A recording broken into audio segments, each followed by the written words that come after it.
On this episode of Tim Tschida, we don't tell all, but you'll get a load. Now, the show. Billy Crystal, when you turn that camera on, he is the warmest, fuzziest, most wonderful guy.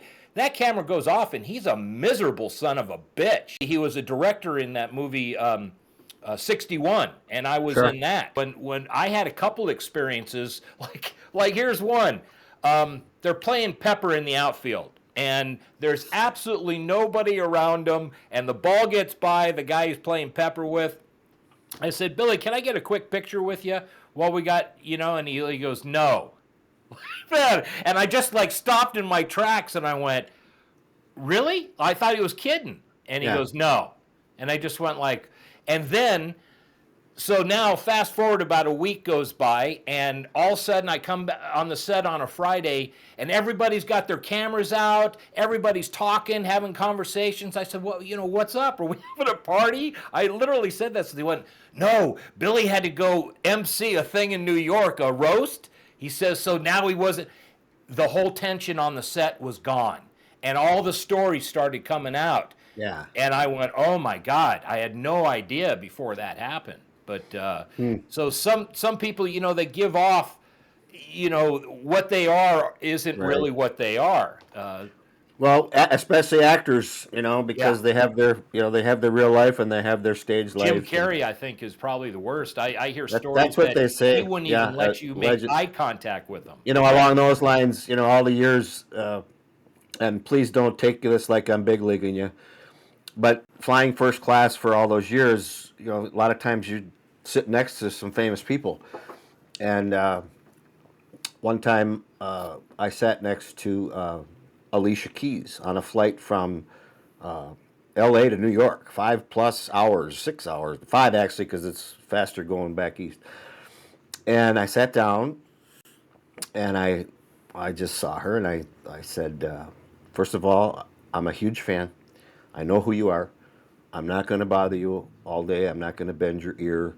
I just want you to know that I can fall asleep on a plane before it backs away from the gate. And if you have to get up and I'm asleep, just elbow me and do whatever you have to do. And she looks, she goes, can I see your ring? I had a World Series ring on. And she said, oh, don't worry about it. She says, can I see your ring? So I took my ring off and I handed it to her. She says, oh my God, you're a baseball umpire? I said, yes, I am. And she goes, well, I grew up in the Bronx and I'm a huge Derek Jeter fan. Well, you picked the right guy to be a fan of. I said, what you see, he is. And so we talked baseball for 2 hours, by the time we got to Chicago or over Chicago. And she could not have been nicer. And people were gradually coming up during the flight, and the flight attendants were trying to keep them back and this and that. She said, no, let him in.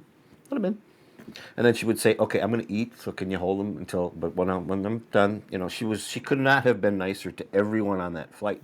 And it was genuine. She wasn't this way, that way. She was just very, very a kid from the Bronx. And then when we landed, her peeps were waiting for her at the counter, the gate outside the jetway, and she stood there for who knows how long, because I went to, and she said, Tim, it was very nice meeting you, and she said, are you serious? You good? Are you leaving tickets for me and my kids, my husband and my kids? Yeah. What day do you want to go? She said, well, is Sunday okay? Consider it done. All you have to do is go to the will call window and identify yourself. And I said, I don't think you'll need an ID to identify yourself in New York. And she said, that is so cool. So that Sunday, or actually Saturday, I called Brian Cashman and said, listen, you're not going to believe this, but Alicia Keys is on my ticket list for tomorrow. And he goes, you dog. No, nothing like that, Brian. It was just, she's a baseball nut. She loves Jeter and the Yankees. I said, I just wanted to let you know, do you want to use our seats or do you want to really give her the Yankee treatment? She said, well, she's getting the Yankee treatment. Count on that. And I appreciate you letting me know that. And we'll take care of it. And, during the game, she brought her two and waved and said hello and all this and that. I was like, You got to be kidding me. This ain't happening. Fast forward another year, and the same thing happens with Jennifer Hudson. She's a Cubs fan or a White Sox. She's a White Sox and Cubs. She's a Chicago fan. Period. And she couldn't have been nicer, not just to me, but to everybody on the plane. That it was so heartwarming to see that they had not forgotten where they came from. And they didn't have a stage life. Because they're all entitled to their private lives. They don't. Not everything they do should be for public consumption. But they were so genuine and so very, very. There was a couple of the greatest experiences I ever had just on a flight. What are the odds? And then I sat next to a guy who I shall remain nameless, but this is pretty funny. He's an internationally renowned porn star. I'm not going to use his name because I don't want either one of you to say, "Oh, I know who he is." He's in jail right now, isn't he? So no, he's not yet. Oh, okay, not yet. He's not that one. No, he's not that one. So I'm at.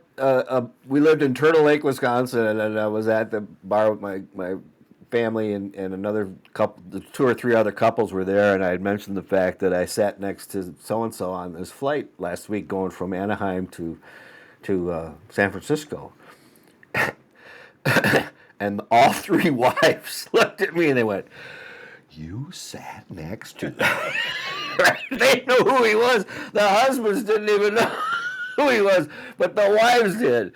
And my wife looked at me and I went, "Don't ask." Just don't ask. You got to be kidding me. But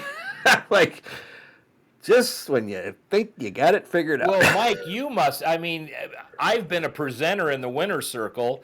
How about this? So I'm at Santa Anita, and I have my friend Gail's with me, and we're sitting at, and Mike gets us tickets right there on the finish line and in the club.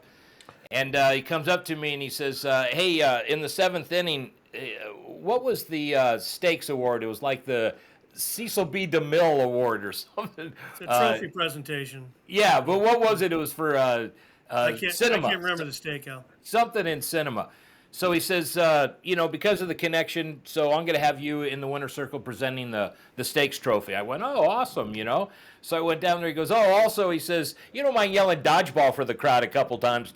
I went, "What?" As he's walking away, I went, "What? What?" So I'm down in the winner's circle, and we present and then all of a sudden they're about to interview the trainers for the horse that just won. So the in-house Santa Anita guy comes over to me and starts asking me about questions about dodgeball and making.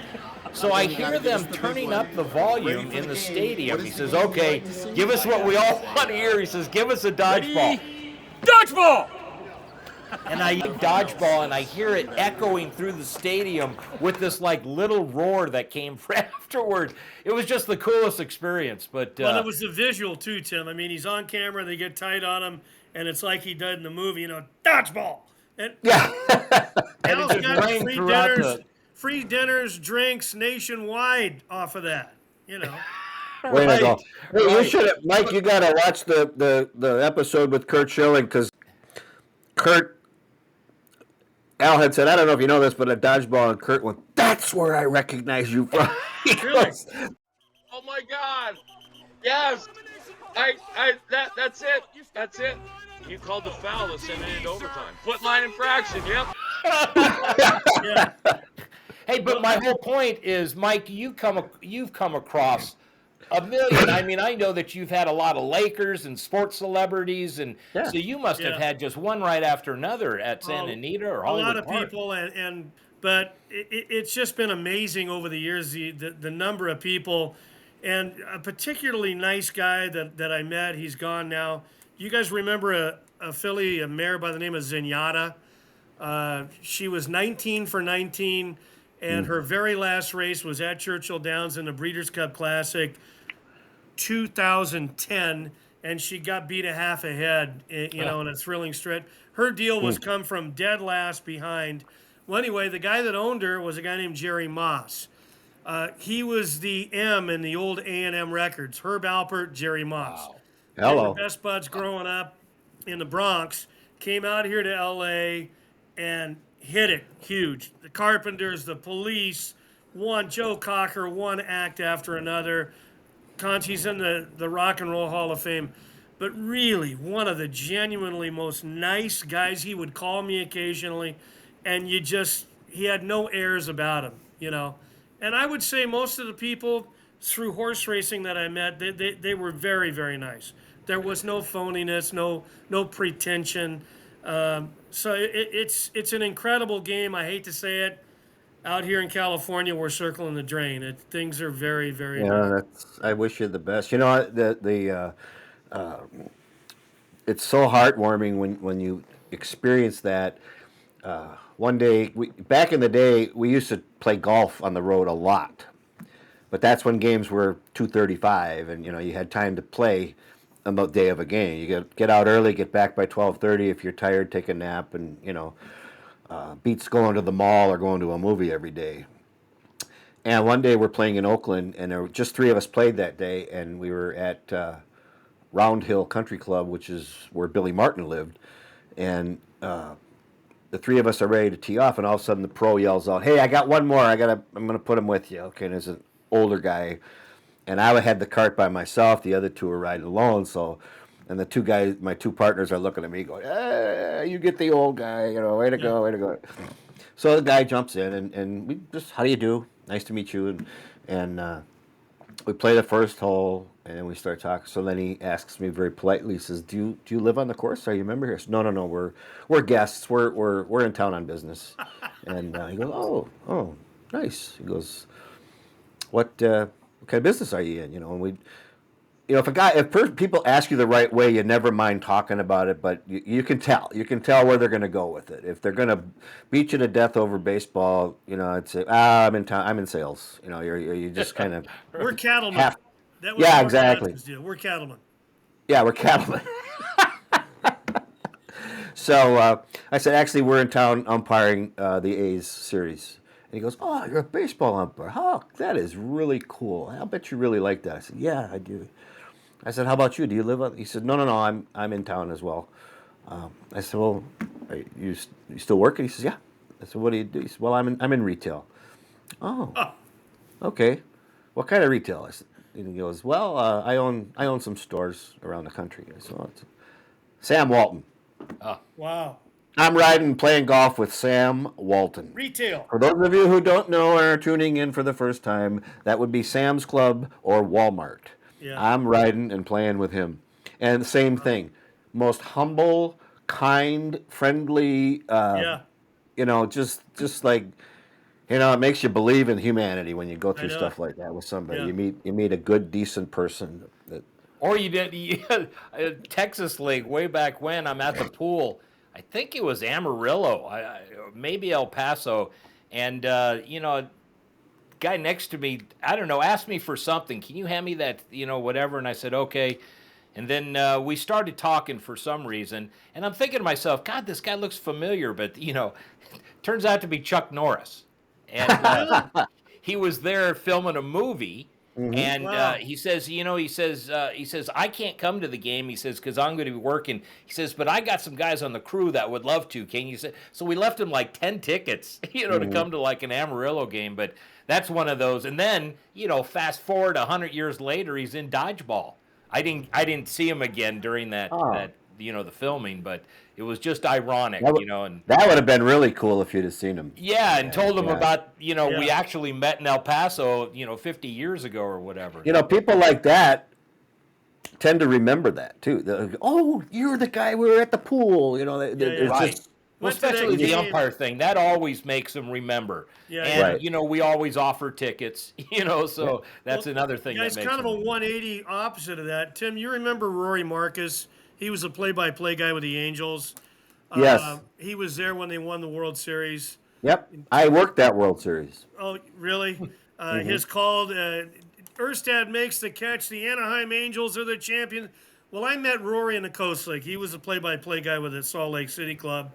And then I'm at Hollywood Park, and it's a cold-ass night. Jockey named Corey Nakatani put a mask over his face. Stewards didn't like him, but he said, "Hey, F you, it's cold out here, man." So I got video, and I called Rory up at Channel 2. I said, "Would you be?" "Yeah." "Oh, I would. The masked guy." "Yeah." So he sent a courier down. They loved it. Anyway, fast forward, we were good friends. He would come to the races, cash a check occasionally. He dies. I go to his memorial at Angel Stadium. He died of a brain aneurysm, Tim.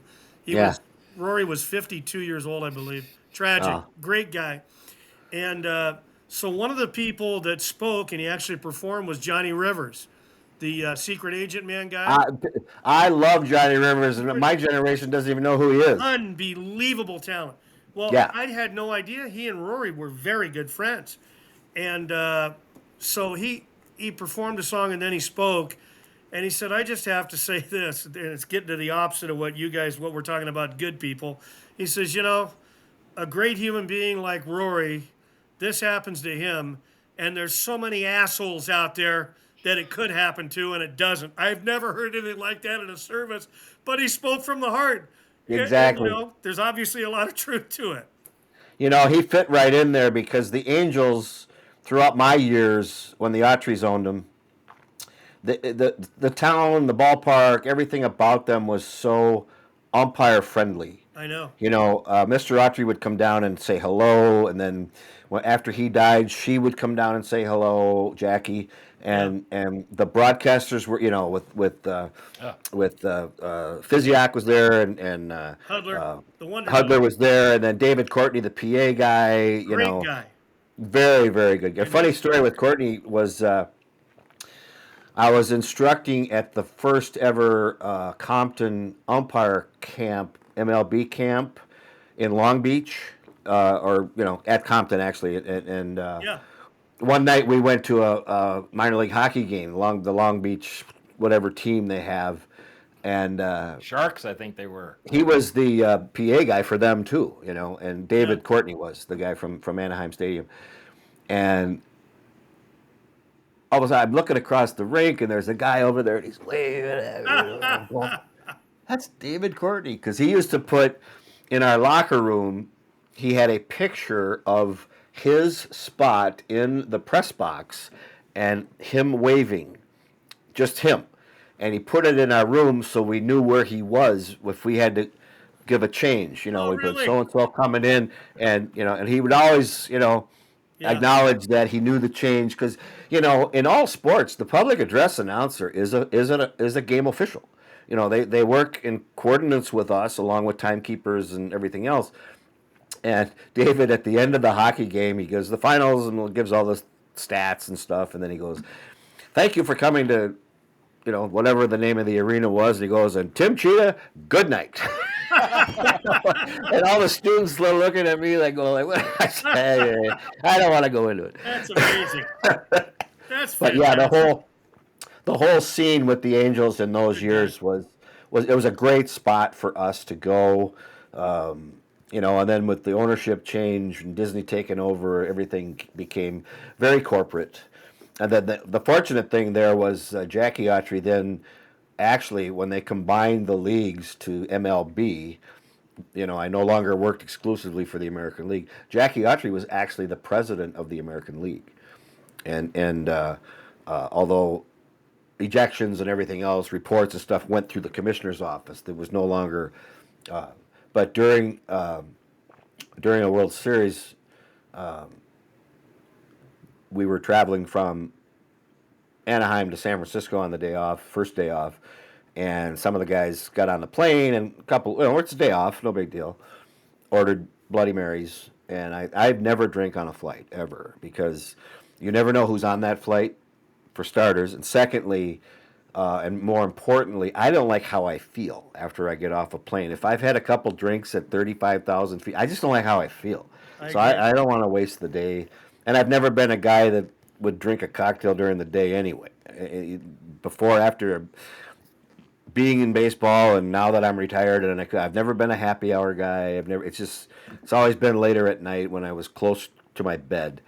And the guys and I just kind of, I huddled them up a little bit, and I wrote a note and passed it around. I said, Jackie Autry is sitting in seat 1A, just so you know. So watch yourselves, behave yourselves. Watch the language, everything that goes with it. She's the president of America. These guys didn't even know that. And once they knew, Then I went up and I said, "Hello, Mrs. Autry," and she knew me by name. Wow. You know, Wow. that's the game I broke in with. It's not like that anymore. No. And then, of course, believe it or not, I was sitting next to Chris Berman. Oh. And of course, Boomer always did the Hotel California, you know, the second game of the ESPN doubleheader, and he had nicknamed me years ago, Tim, make way for the Tschida. I had the greatest nickname of anybody, you know, besides Bert be home by 11. Yeah, that's a good. Bert be home by 11. Yeah. Another guy that it took too long to get in the Hall of Fame. Exactly right. Exactly right. Unbelievable. Well, the two things with Schilling and Bert, people don't realize how many bad teams they were on. 100%. You know, how many distance games they went and lost, you know, 3-1, 2-1. And remember, Kurt talked about that with us last week. He said, you know, Francona said one day at the plate, you know, Schilling was going when he was at the Phillies, and they did not have a very good team. And he said, well, we got a chance today. We got Schill on the mound. He goes, otherwise, every 4 days. We don't have a chance except once every 5 days. And that's what Kurt said. He said, and I wore that hard. He said, because I said, if I got beat, he said, I felt like I let my whole team The down. ultimate compliment, you know. Yeah. Yeah. And yeah. I would hear, I talked to a couple writers, you guys, they would say in reference to Jack Morris when it was saying, well, look at his ERA. I said, look at his complete games. You know how many games he pitched where they were ahead? Hey, let's put the ball in play. Let's don't nibble around here. Right. Let's play the game. You just have to understand the game in its totality and what this guy meant when the money was down, baby. You know? Yeah. Yeah, that's it. The statistics, they get wrapped up in statistics, and Yes. and Schilling was the same way. You had a big game going, I know who I want. Absolutely. Jack Morris, Kurt Schilling, you know, Bert Blyleven. Bert Blyleven got his record. You know, he pitched on 2 World Series championship teams. That's what people don't realize. They forget about him in '79 with Pittsburgh, because he spent most of his career in Minnesota when they were down the first time. They drafted him. Yeah. And then with Texas and Cleveland. And how many 2-1 games where he went 9 innings and they lost? Yes. You know, and he had the best hook in baseball, Tim, for 10, 11 years. Yeah. He no really question. did. He had, yeah, it was. So I'm really glad he got his, and he never whined about it. He never lobbied for it, you know. But when he got it, he was so humble, you know. About a little tidbit is. I worked with Major League Baseball International, and one of the stints I did was in the Netherlands or in Holland. The Dutchman. Bert Blyleven is Dutch, and I Right. happened to be there on a European clinic tour, actually, when we visited the Dutch Hall of Fame, and I witnessed Bert Blyleven getting put into the Dutch Hall of Fame. I was there with Jim Lefevre and who else was on? There was a couple other guys. Don Rowe, I think, was also in that contingency. So it's a neat little place that they have. It's a nice little Hall of Fame. Bert was there, and they inducted him when we were there January of, I'm going to say 92 or 93 is, I think, about where it was. Good guy, funny guy. Bert had fun playing the game. Playing the game. He never looked in. You know, Seaver was like that. They never looked in. If you balled one right down the middle, they would just go, "Give me the ball. I'll throw another one. I'll throw another one." I don't have to Same worry. with hitters. You call strike 2. They know it's out of. They don't need. It doesn't matter to them. All they need is one The pitch. great ones don't need umpires. The ones that complain about umpires and the ones that are lobbying for this electronic challenge system are the borderline guys that are lucky to have a uniform. Great call. You know, Great the 24th, 25th man. Great you know. call.